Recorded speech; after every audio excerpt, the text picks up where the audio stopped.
નમસ્કાર, હું છું ઈના અને આપ જોઈ રહ્યા છો આપણું ગુજરાત. સમાચારની શરૂઆત કરીશું. રાજકોટ ટીઆરપી ગેમ ઝોન અગ્નિકાંડ મામલે કોંગ્રેસ દ્વારા રાજકોટ બંધનું એલાન આપવામાં આવ્યું હતું. રાજકોટ ટીઆરપી ગેમ ઝોન અગ્નિકાંડને 1 મહિનો પૂરો થયો છે, ત્યારે રાજકોટની મોટાભાગની સંસ્થાઓએ બંધ માટે સમર્થન આપ્યું હતું. રાજકોટની તમામ બજારો બંધ રહી હતી અને રાજકોટની તમામ શાળાઓએ પણ બંધ પાડ્યું હતું. રાજકોટ ટીઆરપી ગેમ ઝોન અગ્નિકાંડમાં 27 જેટલા નિર્દોષ લોકોની જિંદગી તંત્રની બેદરકારી અને સંચાલકોની ભૂલના કારણે હોમાઈ ગઈ છે, જેને લઈ કોંગ્રેસે રાજકોટ બંધનું એલાન આપ્યું હતું. ત્યારે પીડિત પરિવારના ન્યાય માટે રાજકોટ બંધનું એલાન આપી પીડિત પરિવારને સહભાગી થવા અપીલ કરી હતી. અગાઉ કોંગ્રેસે પીડિત પરિવારના ન્યાય માટે બંધના એલાનમાં જોડાઈને સમર્થન કરવા અપીલ કરી હતી. કોંગ્રેસ નેતા અમિત ચાવડાએ બંધને સમર્થન કરવા અપીલ કરી હતી, તો સાથે જ પીડિત પરિવારોને હજુ સુધી ન્યાય નહીં મળ્યાનો આક્ષેપ પણ કર્યો હતો. તેમણે આક્ષેપ લગાવ્યો કે ભ્રષ્ટાચારના કારણે ગેમ ઝોન અગ્નિકાંડમાં નિર્દોષ લોકોના જીવ ગયા છે. સાથે જ આક્ષેપ લગાવ્યો છે કે સરકારમાં બેઠેલા લોકોના કારણે રાજકોટનો અગ્નિકાંડ સર્જાયો હતો. કાલાવડ રોડમાં સ્વામિનારાયણ ચોકથી મેં ચાલુ કર્યું છે, હાલતા હાલતા અમારી આખી ટીમ સાથે અને કેકેબી હોલ સુધી પહોંચ્યો છું. એક પણ જગ્યાએ દુકાન ખુલ્લી નહોતી. જે 4 કે 5 દુકાન ટોટલ ખુલ્લી હતી, એમાં કોઈનું અડધું શટર બંધ હતું. એમને જઈ અને વાત કરી તો કોઈ દીવાબત્તી કરવા આવ્યા હતા, કોઈ કચરા પોતા કરવા માટે આવ્યા હતા, અને એમણે બધાએ માનવીય રીતે બંધ કરી દીધું છે. અને મને કહેતા રાજકોટવાસીઓને અભિનંદન આપતા એમનો આભાર માનતા હું ગદગદ થઈ અને વાત કરું છું કે રાજકોટવાસીઓએ જે આ પ્રેમ દેખાડ્યો છે, લાગણી દેખાડી છે અને અંદર પડેલી માનવતા દેખાડી છે, એના માટે હું સમગ્ર રાજકોટવાસીઓનો, વેપારીઓનો, તમામ ધંધાદારીઓનો આભાર માનું છું. મલભાઈ, અત્યારે કોંગ્રેસી કાર્યકરોની અટકાયત પણ કરવામાં છે, બંધ કરવા ગયા. જો અમે છેલ્લા 5 દિવસથી રાજકોટમાં એક નવી ચિલ્લો, રાજકોટ બંધનો કોઈ ધોકો નહીં, કોઈ લાકડી નહીં, કોઈ જાહેર મિલકતોને નુકસાન નહીં, કોઈ વેપારીઓને નુકસાન નહીં, 5 દિવસથી પરસેવો પાડી અને એક વેપારીને એના હૃદયને સ્પર્શ કરીને કહેતા હતા કે આ લડાઈ છે એ માનવતાની લડાઈ છે. આજે એ લોકો ભોગ બન્યા છે, આવતીકાલે આપણા પરિવારમાંથી કોઈ ભોગ ન બને એટલા માટે આપણે સૌએ પ્રથમ માસિક પુણ્યતિથિએ બંધ રાખવાનું છે અને એ બંધની અપીલમાં સમગ્ર રાજકોટવાસીઓ જોડાયા છે. ત્યારે ક્યાંક એકાદી કોલેજ જે ક્યાંક ને ક્યાંક મને એવી શંકા છે કે ભાજપવાળા મિત્રોની હશે, અને એના કરતાં આમાં કેટલાય ભાજપવાળાને દુકાનો છે એમણે બંધ કરી કારણ કે એની અંદર માનવતા પડેલી છે. પણ નિર્દય નિષ્ઠુર સરકારનો કોઈક ભાગવાળો વ્યક્તિ હશે જેની દુકાન એવી હશે, અને એમને ક્યાંક ને ક્યાંક હૃદયસ્પર્શી જ્યારે અમારા મિત્રો વાત કરતા હશે, અને પોલીસ તમને ખબર છે કેવી રીતે કામ કરે છે, એનો ગઈકાલનો દાખલો આપણી સૌની સામે આવ્યો છે. બધાએ એ વેપારીઓ પાસેથી લિસ્ટ માંગતા હોય એ ન્યૂઝ બધાએ જોયા છે. એટલે ક્યાંક ને ક્યાંક એ પદ્ધતિથી ઉપરથી દબાણ હોય અને એના ભાગરૂપે ક્યાંક ને ક્યાંક અમારા કોઈ 1-2 કાર્યકર મિત્રોની અટકાયત થઈ હશે. બાકી મારી જેની સાથે વાત થઈ છે બધા જ અત્યારે અપીલ કરતા બજારમાં ખુલ્લા રખડે. તો નીટ અને યુજીસી નેટ સહિતની પરીક્ષાઓમાં થયેલી ગડબડની તપાસ સીબીઆઈને સોંપી દેવાઈ છે. આ દરમિયાન સીબીઆઈ અધિકારીઓની એક ટીમ આ દિશામાં તપાસ કરવા બિહારના નવાદા પહોંચી હતી, ત્યારે એક ગોધરા પહોંચી હતી. અત્રે ઉલ્લેખનીય છે કે નીટ યુજી 2024ની ગત તારીખ 5 મે 2024ના રોજ લેવાયેલી પરીક્ષામાં ગેરરીતિઓ અંગે director department of higher education Bharat સરકાર દ્વારા પોલીસ ફરિયાદ કરવામાં આવી છે. આ અંગેની તપાસ સીબીઆઈ દ્વારા કરવામાં આવી રહી છે. નીટ યુજી પરીક્ષામાં થયેલી ગેરરીતિને અંગેની ફરિયાદ ગોધરા તાલુકા પોલીસ મથકમાં તારીખ 8 મે 2024ના રોજ નોંધાવવામાં આવી છે. આ સમગ્ર બાબતમાં વિસ્તૃત તપાસ થઈ શકે તેવા હેતુથી ગોધરા તાલુકા પોલીસ મથકમાં નોંધાયેલી એફઆઈઆરની તપાસ પણ રાજ્ય સરકારે સીબીઆઈને સોંપવાનો નિર્ણય કર્યો છે. આ તપાસ Delhi special police establishment act 1946ની કલમ 6 અન્વયે સીબીઆઈને સોંપવામાં આવી છે. રાજ્ય સરકારના ગૃહ વિભાગે આ સંદર્ભમાં નોટિફિકેશન પણ જારી કર્યું છે. કેન્દ્રીય શિક્ષણ મંત્રાલય તરફથી કહેવામાં આવ્યું છે કે એનટીએ 5 મે 2024ના રોજ ઓએમઆર મોડમાં નીટ યુજી પરીક્ષાનું આયોજન કર્યું હતું, જેમાં ગેરરીતિના આક્ષેપ બાદ ભારત સરકારના શિક્ષણ મંત્રાલયે સમીક્ષા બાદ કેસની ઊંડી તપાસ માટે સીબીઆઈને સોંપવાનો નિર્ણય કર્યો છે.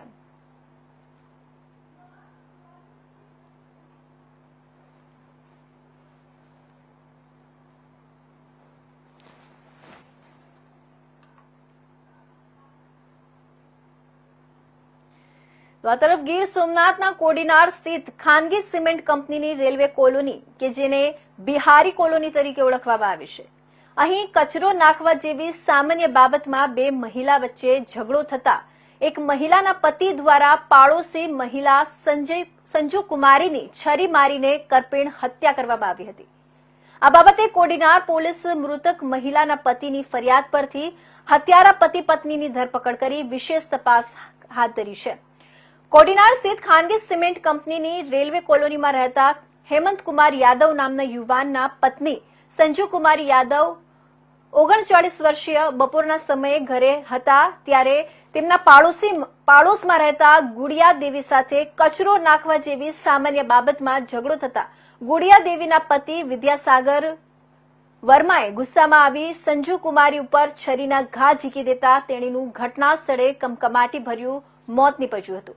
ગંભીર રીતે ઘાયલ મહિલાને પ્રથમ અંબુજા મલ્ટી સ્પેશિયાલિટી હોસ્પિટલે સારવાર અર્થે ખસેડવામાં આવતા ફરજ પરના તબીબે મહિલાને મૃત જાહેર કરી હતી. સામાન્ય તકરારનો ઝઘડો ખૂનમાં પલટી જતા પોલીસને જાણ કરવામાં આવી છે અને મહિલાના મૃતદેહને પીએમ અર્થે કોડીનાર સરકારી દવાખાના ખસેડવામાં આવ્યા હતા.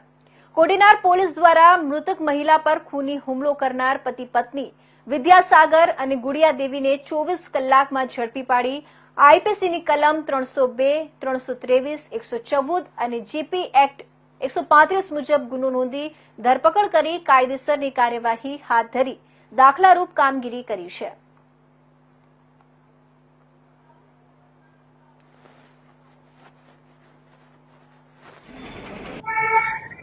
मैंने घर से 2:15 बजे खाना खा के ऑफिस के लिए निकल गया. फिर उसके बाद मैं ऑफिस में मैंने आया तो 2:30 बजे मेरे बच्चे का फोन आया कि बगल वाले ने झगड़ा किया है लेडीज, और लेडीज का जो हस्बैंड है वो अपने रूम से निकल के उसको 3-4 चाकू मार दिया. फिर उसके बाद में वो डेथ हो गई. मेरे घरवाली का नाम संजू कुमारी है. और कितने साल से मतलब यहाँ पे रहते हैं? 24 ईयर्स से मैं यहाँ पे हूँ. मतलब क्या बाबत, कौन सी चीज के लिए झगड़ा हुआ था, वो कुछ मालूम वो तो बताया? नहीं, मैंने तो जब 2:15 बजे घर से निकला तो कुछ नहीं, खाना वाना खा के हॉस्टल के निकला है, कुछ कोई प्रॉब्लम नहीं था. फिर मेरे घर से आने के बाद में 2:30 बजे मेरे बच्चे का फोन आया कि पापा जल्दी से एम्बुलेंस लेके आ जाइए, बगल वाले ने मम्मी को कौन चाकू मार दिया. कौन है बगल वाला? कौन से दोनों ने झगड़ा किया था? हस्बैंड वाइफ का नाम क्या है? तो उसका हस्बैंड का नाम है सागर करके है, उसकी वाइफ का मैं नहीं जानता. दोनों ने मिलके? हाँ, दोनों ने मिलकर. तो पड़ोस में कितने साल से रहते हैं? करीब 5-6 साल से रह रहे हैं. पहले कभी झगड़ा हुआ था कि नहीं हुआ? पहले तो ऐसे नहीं हुआ था, जो बात नहीं, पहले नहीं हुआ था. ગઈકાલ તારીખ 21/6/2024 ના રોજ કોડીનાર પોલીસ સ્ટેશન વિસ્તારમાં આવેલ અંબુજા ફેક્ટરીની રેલવે કોલોનીનો એક બનાવ બનેલો. રેલવે કોલોનીમાં અંબુજા ફેક્ટરીમાં કામ કરતા એના કર્મચારીઓ રહે છે. એમાં કચરો નાખવા બાબતે બે બહેનોને બોલાચાલી થયેલી, જેમાં એક બેનનું નામ છે સંજુ કુમારી અને બીજી બેનનું નામ છે ગુડિયા દેવી. એ બંને પડોશમાં રહે છે. બંને વચ્ચે બોલાચાલી કચરો નાખવા બાબતે થયેલી. આ વખતે ગુડિયા બેન જે છે, ગુડિયા દેવી, એમના પતિ ઘરે હાજર હતા. આ બોલાચાલી દરમિયાન એમને ગુડિયા દેવી અને મરણ જનાર સંજુ કુમારી વચ્ચે જે બોલાચાલી થતી હતી એ દરમિયાન આ ગુડિયા દેવીના પતિ ઘરે હાજર હોય તેઓ ઉશ્કેરાઈ અને ઘરમાંથી સરી લઈ આવી અને આ સંજુ કુમારીને શરીરના ઉપરથી ઘા ડાબી બાજુ છાતીના ભાગે અને હાથ ઉપર શરીરના ઘા મારેલા. જેથી આ સંજુ કુમારી એમનું મૃત્યુ થયું છે. એ બાબતે સંજુ કુમારીના પતિ હેમંત કુમાર યાદવની ફરિયાદ આધારે કોડીનાર પોલીસ સ્ટેશન ખાતે મર્ડરનો ગુનો દાખલ કરવામાં આવ્યો છે. આરોપી બંને પતિ પત્ની ગુડિયા દેવી અને એના પતિ વિદ્યાસાગર વર્માને રાઉન્ડ અપ કરેલા છે અને એને અટક કરવાની કાર્યવાહી હાલમાં કોડીનાર પીઆઈ શ્રી દ્વારા કરવામાં આવી રહી છે. તો આ તરફ વિદેશમાં વધુ એક ગુજરાતીની હત્યાની ઘટના સામે આવી છે. અમેરિકાના ઓકલાહો શહેરમાં મૂળ બિલીમોરાના હેમંત મિસ્ત્રીની હત્યા કરવામાં આવી છે. કચરો ઉઠાવવાની નજીવી બાબતે શખ્સે મોટલ માલિક પર હુમલો કર્યો હતો. આ ઘટનામાં હેમંત મિસ્ત્રીનું મોત થયું હતું. આ આખી ઘટના સીસીટીવી કેમેરામાં કેદ થઈ હતી.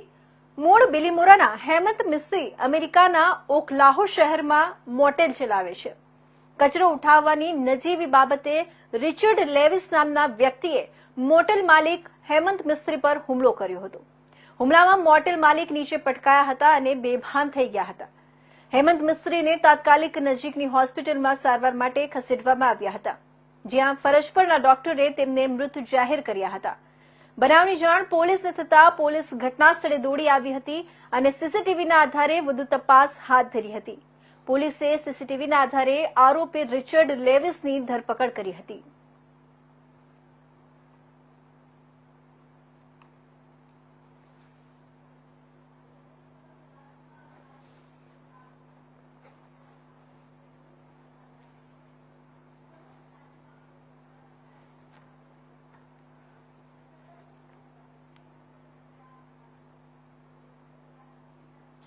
દર્દીઓને સારવાર આપવામાં વારંવાર વિવાદમાં રહેતી સુરત નવી સિવિલ હોસ્પિટલ ફરી એકવાર વિવાદમાં આવી છે. નવી સિવિલ હોસ્પિટલની જૂની બિલ્ડિંગમાં પોપડા તેમજ સ્લેબ તૂટવાની અથવા પડવાની ઘટના વારંવાર પ્રકાશમાં આવી ગઈ છે. તેમ છતાં પણ તંત્ર દ્વારા કોઈ પણ યોગ્ય નિકાલ લઈને આવતા નથી.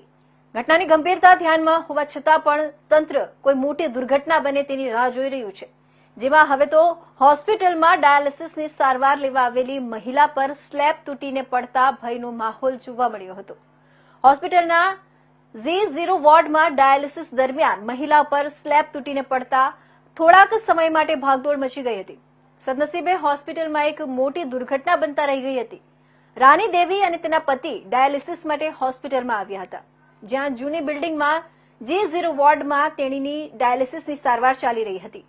તે સમયે ધીરે ધીરે ઉપરથી સ્લેબ તૂટીને તેણીના ઉપર પડવા લાગ્યા હતા, જેથી વોર્ડમાં ભયના માહોલ સાથે અફરાતફરીનો માહોલ સર્જાયો હતો. ઘટનાને પગલે નર્સિંગ સ્ટાફે રાની દેવીને તાત્કાલિક દૂર ખસેડી દીધી હતી, જેથી કોઈ મોટી દુર્ઘટના બનતા ટળી હતી અને રાની દેવીને સામાન્ય ઇજાઓ પહોંચી હતી.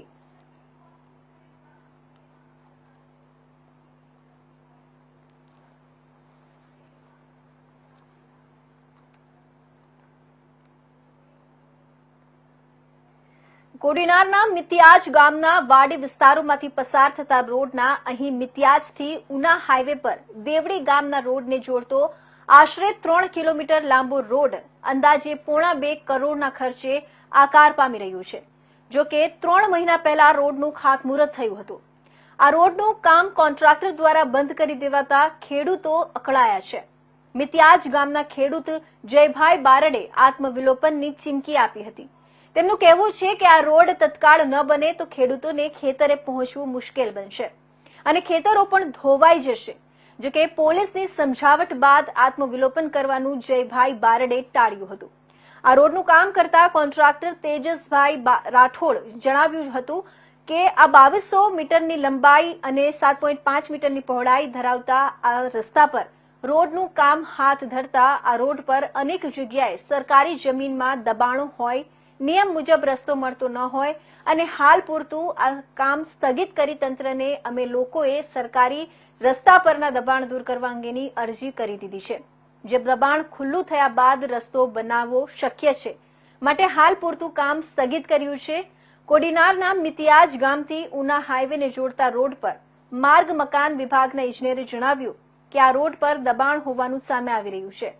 માપણી સીટ મુજબ રોડની પહોળાઈ તપાસીને દબાણ ખુલ્લું કરવામાં આવશે. ત્યારબાદ રોડનું કામ આગળ વધારી શકાશે. આ રોડનું કામ કરી રહેલા કોન્ટ્રાક્ટરે કહ્યું કે આ રસ્તા પર ખેડૂતોએ દબાણ કરેલું છે. અમે કઈ રીતે કામ કરીએ, દબાણ હટાવવામાં આવે તો અમે કામ શરૂ કરીશું. હાલ આ વિવાદ છંછેડાયો છે, આથી આ વિસ્તારના ખેડૂતોની ચિંતા વધી છે.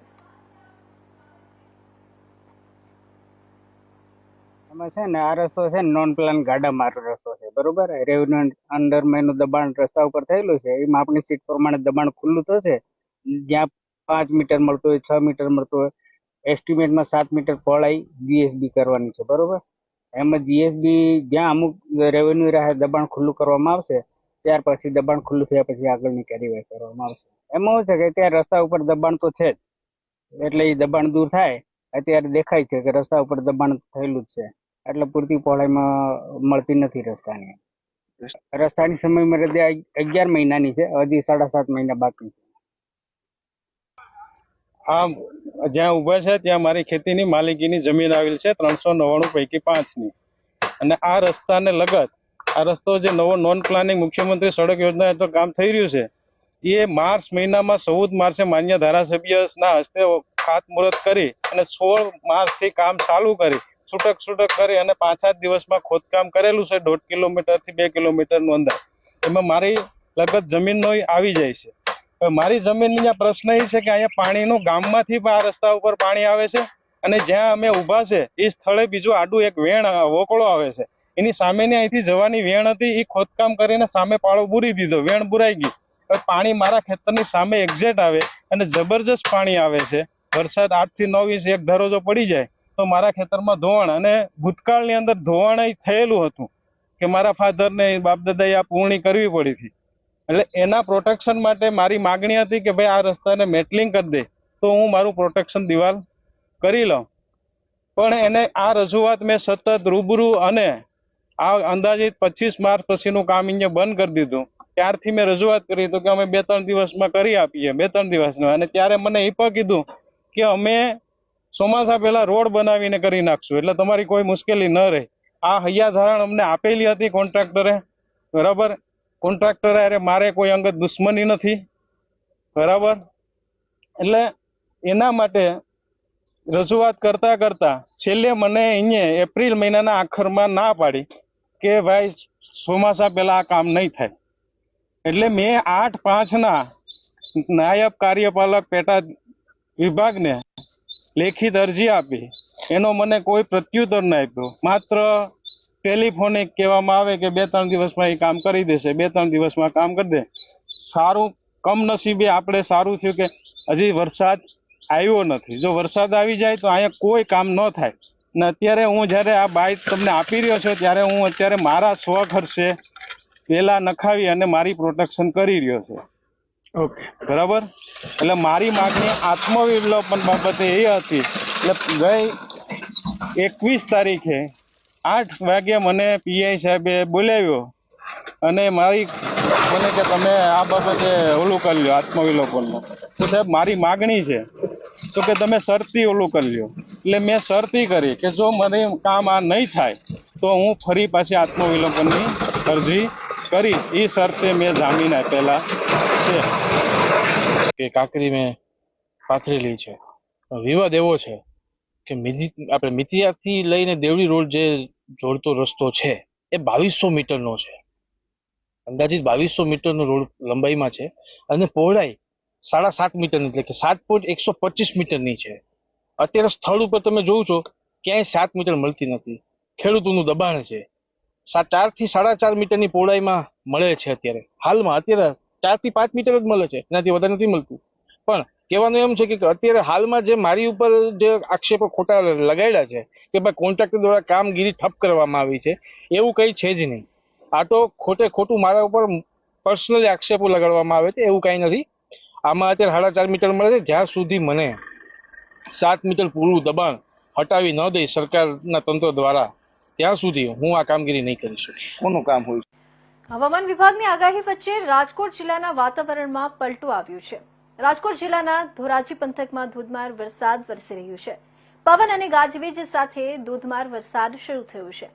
આજકોટ, ગરણી, ગુંદાણા, જંગવડ, સાણથલી, વીરનગરમાં ધોધમાર વરસાદ વરસ્યો છે. રાજકોટ જિલ્લાના ધોરાજી પંથકમાં પડેલા વરસાદથી ખેડૂતમાં ખુશીના માહોલ જોવા મળી છે. આજકોટ અને સાણથલી ગામે ધોધમાર વરસાદ વરસતા રોડ પર અને ખેતરોમાં પાણી વહેતા થયા હતા. સાણથલી ગામે 1 કલાકમાં ધોધમાર 1 ઇંચ વરસાદ ખાબક્યો હતો.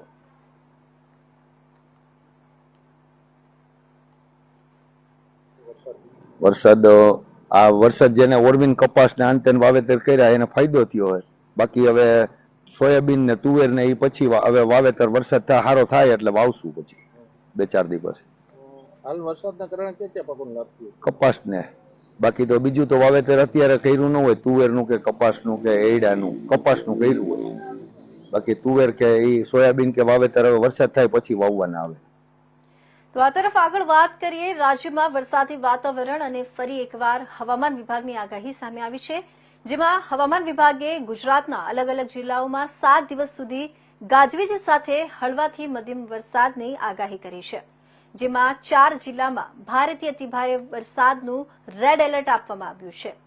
7 દિવસ સુધી ગાજવીજ સાથે હળવાથી મધ્યમ વરસાદની આગાહી કરાતા અને અનેક જિલ્લાઓમાં ભારેથી અતિભારે વરસાદનું રેડ એલર્ટ આપવામાં આવતા લોકો સજાગ થયા છે.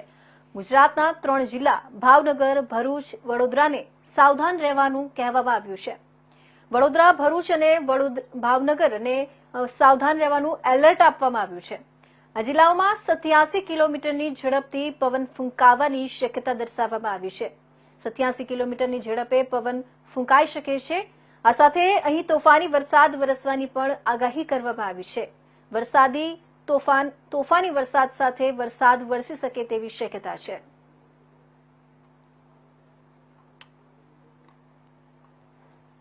साउथ गुजरात में साइक्लोनिक सर्कुलेशन बना हुआ है, जिसके कारण आज के लिए जो एक्सट्रीमली हैवी रेनफॉल की वार्निंग दिया गया है वो वलसाड़, दमन और दादरा नगर हवेली और सौराष्ट्र रीजन के जामनगर और द्वारका में एक्सट्रीमली हैवी रेनफॉल की वार्निंग है और बाकी जो डिस्ट्रिक्ट है सूरत, डांग, नवसारी, तापी, यहाँ पर वेरी हैवी रेनफॉल की वार्निंग है. आज के और अरावली, महिसागर, छोटा उदयपुर, नर्मदा, भरूच के लिए हैवी रेनफॉल की वार्निंग है. आज और कल के लिए साउथ गुजरात कोस्ट के लिए फिशरमैन की वार्निंग आज और कल के लिए जो विंड की स्पीड होगी वो 35 से 45 kmph और साथ में 55 kmph के आसपास रहने का पूर्वानुमान. सर, अभी तक मानसून नवसारी तक था, अभी किस तरह से प्रोग्रेस किया उन्होंने? कल जो मानसून का प्रोग्रेस हुआ है वो प्रवेश किया है सौराष्ट्र के गिर सोमनाथ, अमरेली और भावनगर और साथ में जो गुजरात रीजन के है पहले जो नवसारी. તો આ તરફ આગળ વધતા વાત કરીશું વરસાદી માહોલ વિશે. તો વલસાડ જિલ્લાની વાત કરીએ તો વલસાડ જિલ્લામાં વરસાદી માહોલ છવાયો છે. વલસાડ અને આસપાસના વિસ્તારમાં વરસાદ વરસી રહ્યો હતો. હવામાન વિભાગે પણ જિલ્લામાં વરસાદની આગાહી કરી હતી. હવામાન વિભાગ દ્વારા ભારેથી અતિભારે વરસાદની આગાહી કરવામાં આવી હતી, જેમાં સવારથી જ જિલ્લાના તમામ તાલુકાઓમાં વાદળછાયું વાતાવરણ દેખાયું હતું અને 2 કલાકમાં વલસાડ શહેરની આસપાસના વિસ્તારોમાં તો 1 ઇંચ જેટલો વરસાદ વરસી ગયો હતો. થોડા સમય સુધી વરસેલા ભારે વરસાદને કારણે શહેરના કેટલાક નીચાણવાળા વિસ્તારોમાં કેટલીક જગ્યાએ રસ્તા પર પાણી ભરાઈ ગયા હતા અને નીચાણવાળા વિસ્તારોમાં પાણી ભરાઈ જવાના કારણે રહીશોને ભારે હાલાકીનો સામનો કરવો પડ્યો હતો. સાથે સાથે શહેરના મોગરાવાડી રેલવે ગરનાળામાં પણ પાણી ભરાઈ ગયા હતા, જેનાથી થોડા સમય સુધી રાહદારીઓ અને વાહન ચાલકોએ મુશ્કેલી વેઠવાનો વારો આવ્યો હતો, મુશ્કેલીનો સામનો કરવો પડ્યો હતો.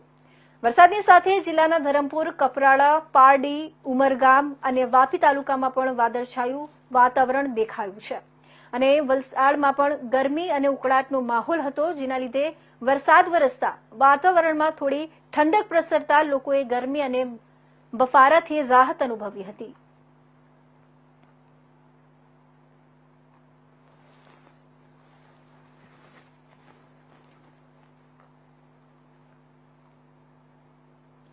રાજ્યમાં આ વર્ષે રાજ્યમાં 4 દિવસ વહેલું ચોમાસું આવ્યું હતું. સામાન્ય રીતે ગુજરાતમાં 15 જૂન ચોમાસું બેસવાની તારીખ છે, પરંતુ આ વર્ષે 11 જૂને રાજ્યમાં ચોમાસાએ પ્રવેશ કર્યો હતો. મહારાષ્ટ્ર તરફથી ઝડપી આગળ વધીને આવેલા ચોમાસાએ ગુજરાતમાં આવી લાંબી બ્રેક લીધી છે. દક્ષિણ ગુજરાતના નવસારીમાં આવી ચોમાસું અટકાઈ ગયું હતું. બાદ 10 થી 12 દિવસના બ્રેક બાદ ચોમાસાએ હવે રાજ્યમાં આગળ ગતિ કરી છે.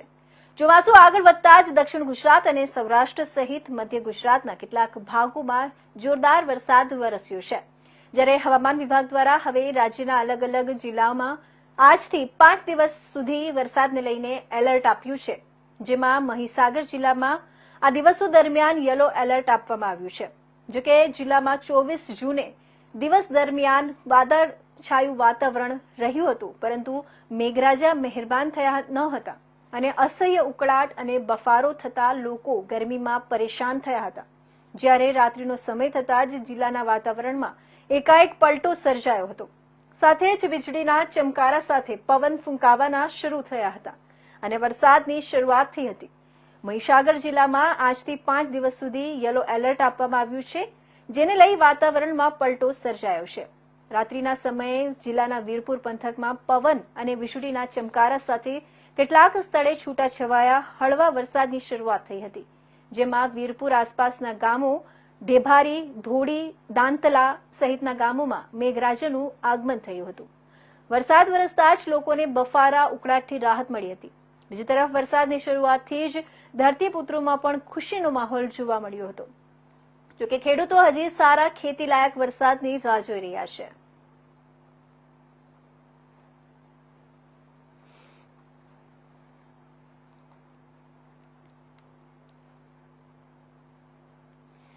તો અત્યારના મહત્વના સમાચારોમાં બસ આટલું જ. ફરી મળીશું નવા સમાચારો સાથે. ત્યાં સુધી જોતા રહેજો ઇન્ડિયા ન્યૂઝ ગુજરાત.